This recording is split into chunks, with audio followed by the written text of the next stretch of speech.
It did not rise with fire, nor thunder, nor the sweeping of angel wings.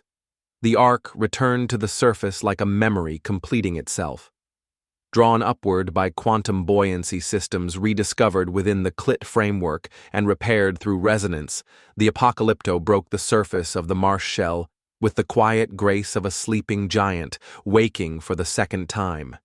Its ribs groaned, its glass curved like lungs exhaling, and its wood, still marked with Noah's carvings, hummed as if remembering the rain.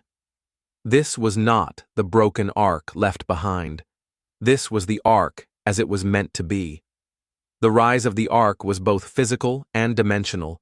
The Templartonians had studied the shell maze for generations.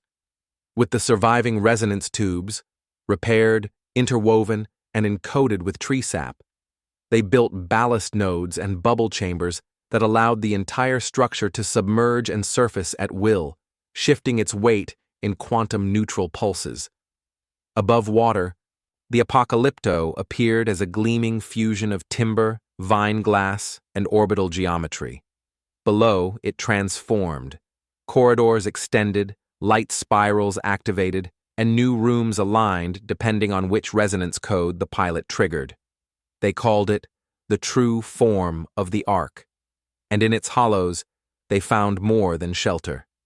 They found treasures of the ark, long buried in flood sediment and stasis lock, clay scrolls etched in anti-time ink, legible only in reflection, fruits fossilized in light, capable of restoring memory from genetic strands, CLIT cores that contained dimensional compasses, pulsing with directional tones toward undiscovered spiritual gateways, a complete harmonic genome index, mapping every beast of Mount Eden by vibrational lineage.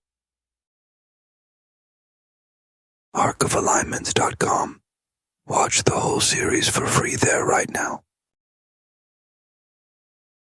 But the most miraculous discovery came from the hives of the ark.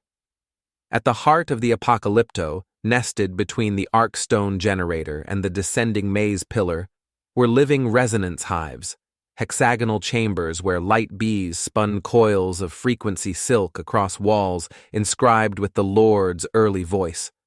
The hives produced quantum nectar, used by the Templartonians for healing emotional memory trauma, powering the Apocalypto's frequency shields, training children to speak through vibrational harmonics rather than words. The bees had not been placed there, they had grown. Born of the tree's final pollen cycle and harmonized within the CLIT breath chambers, they served not just as guardians, but as keepers of the ark's resonance law.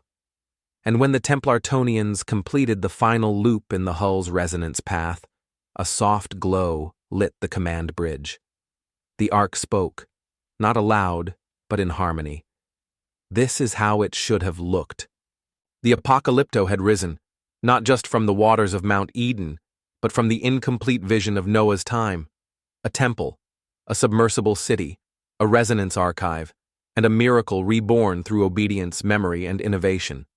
And now, it was ready to travel, not through space, but through alignment. Like the video. Subscribe for future transmissions. New revelations are uploaded all the time. You can watch the entire Arc of Alignments saga now at arcofalignments.com. Stay aligned. Stay aware. Stay quantum. I'm Satoshi Nukamoto, and you just crossed the event horizon.